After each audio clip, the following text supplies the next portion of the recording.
This is Kate from home, spending some quality time with the Fiddle Fig here in the home office. And topping today's segment is Mother's Day. Specifically, what does mom really want?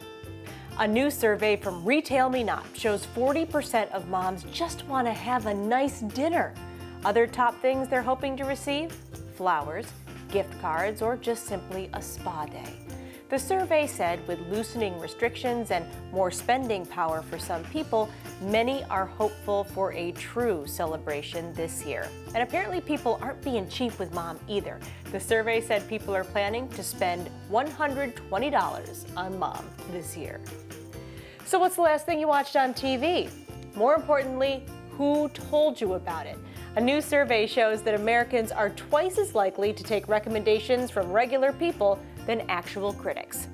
One poll did this study. It says that people prefer opinions of close friends and family over movie critics to tell them what they should watch.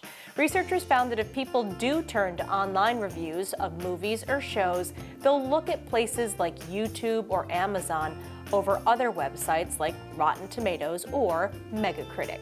And listen to this, the research showed that if people are told they would like a show, they're less likely to actually like that program. And 15% of people admitted that they agreed to watch a friend's recommendation just so that the friend would leave them alone. Interesting stuff. Speaking of leaving you alone, we're just gonna go away for a short break, but Most Buffalo continues after this.